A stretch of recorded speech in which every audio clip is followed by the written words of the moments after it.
Welcome to Nannaya news TV. నేను ఆనంద్. ఆదికవి నన్నయ్య యూనివర్సిటీలో open air థియేటర్ను ప్రారంభించారు.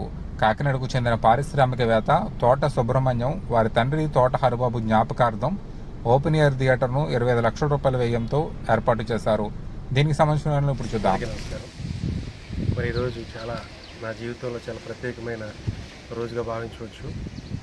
నేను యూనివర్సిటీలో ఇంజనీరింగ్ చదువుదాం అనుకున్నాను. అన్ఫార్చునేట్గా I lost my father when I was studying in intermediate.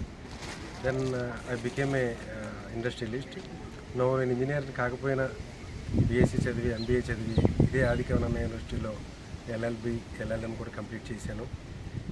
మరి ఒక రోజు నేను ఇక్కడ సెమినార్కి వచ్చి ఉండగా జగన్మోహన్ రెడ్డి గారు నా స్నేహితులు ఆయన నన్ను చీఫ్ గెస్ట్ ఒక సెమినార్కి పిలిచినప్పుడు యూనివర్సిటీకి వచ్చాను. అప్పుడు మొట్టమొదటిసారిగా ప్రసన్న శ్రీ మ్యామ్ నేను కలవడం జరిగింది. మేడం నన్ను ఏదో ఒకటి యూనివర్సిటీకి చేయాలి మీరు అని చెప్పినప్పుడు మేడం కోరిక మేరకు ఈ రోజున ఇంత గొప్ప ఎస్టాబ్లిష్మెంట్ మరి open air theatre amphi theatre కట్టడానికి అవకాశం లభించింది. దీన్ని నేను మొట్టమొదటిగా ఈ విషయంలో అవకాశం ఇచ్చిన దేవుడికి కృతజ్ఞతలు, రెండవదిగా నాకు అవకాశం ఇచ్చిన మేడంకి నా హృదయపూర్వక కృతజ్ఞతలు తెలియజేసుకుంటున్నాను. బట్ మేము అనుకున్నది ఒకటి, కానీ ఎస్టిమేషన్ చాలా మోర్ దెన్ దగ్గర నియర్లీ 25 lakhs అయినప్పటికీ మేము మేడంకి మాట ఇచ్చింది నేను 15 lakhs అయినప్పటికీ ఇండస్ట్రీలో చిరస్థాయిగా నిలిచిపోవాలని మేడం యొక్క ఆశని ఏ విధంగా అయినా సరే సంపూర్తి చేయాలని స్ఫూర్తిగా తీసుకుని మా నాన్నగారి తోట హరిబాబు గారి పేరు మీదన మరి ఈ ఓపెన్ ఎయిర్ థియేటర్ కట్టించడం జరిగింది.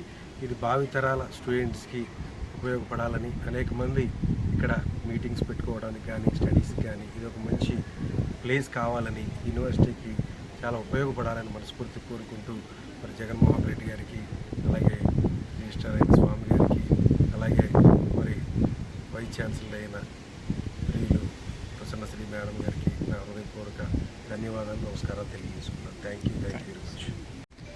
అందరికీ నమస్కారం అండి. చూస్తున్నారుగా ఈరోజు మన క్యాంపస్లో ఒక పండగ.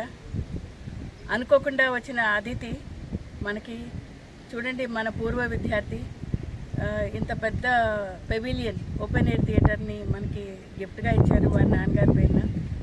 మనుషులు ఏదేదో అనుకుంటాం జీవితంలో, కానీ దేవుడు అనేవాడు ఒక రాత రాసి పెట్టుంటాడు. ఆ రాతని 10 మందికి ఉపయోగపడాలి అని అనుకొని 10 మందికి మంచి చేయాలని ఆలోచించే వ్యక్తులు చాలా తక్కువ మంది ఉంటారు. అలాంటి కోవకు చెందిన బిడ్డ మన సుబ్రహ్మణ్యం గారు. ప్రేమగా నేను సుబ్బు అని పిలుచుకుంటుంటా. ఒక మనిషి తలుచుకుంటే ఎంతైనా చేయగలడు అన్నదానికి ఇదే నిదర్శనం. తను ఇంజనీరింగ్ చదవాలని ఇక్కడికి వచ్చారు, కానీ ఆ రోజు అవ్వలేదు. కానీ దేవుని కృప, దేవుని ఆలోచన వేరేలా ఉంది. And boy has been so blessed. మనకి ఇంత మంచి ఓపెన్ ఎయిర్ థియేటర్ ఇచ్చేందుకు భావితరాలకు తను అన్నట్టుగా చాలామందికి అది ఉపయోగపడాలి. మనం చేసే క్రియలు బట్టి మనకి విలువ రావాలంటే మన పనిలో విలువ ఉండాలి. ఆ పని తరతరాలకి నిలబడాలి. అదే అంటారు, యశ జ్ఞాన దయాసింధో అగాధస్యన కాకుండా సేవతామక్షో ధీర సృష్ట్యాచ మృతాయచ. మనం లేకపోయినా మన పనులు అలాగే ఉంటుంటాయి. మన పనుల ద్వారా 10 మందికి మనం ఉపయోగపడతాం. పనుల ద్వారా మంచి పేరు తెచ్చుకుంటాం. మనం వెళ్ళిపోయినా కూడా తోట హరిబాబు గారు ఇక్కడే ఉంటారు, తరతరాలు సుబ్రహ్మణ్యం ఇక్కడే నిలబడి ఉంటాడు అన్నది నా ఆలోచన. సో అవకాశం ఇచ్చిన మా చిన్నారి సుబ్బుకి థ్యాంక్ యూ వెరీ మచ్. ఇంతటి సహాయాన్ని ఆ మధ్య మనసులో ఇచ్చినటువంటి ఆ దేవునికి థ్యాంక్ యూ. అన్ని విధాలుగా సహకరించినటువంటి మా రిజిస్ట్రార్ గారికి, అసలు ఈ అంకురార్పణ వేయడానికి కారణమైనటువంటి జగన్మోహన్ రెడ్డి గారికి, 50 మంది నా స్టాఫ్కి, అందరికీ, బాబు వాళ్ళ స్టాఫ్కి చాలా కష్టపడ్డారమ్మా. అందరికీ పేరు పేరున థ్యాంక్ యూ వెరీ మచ్.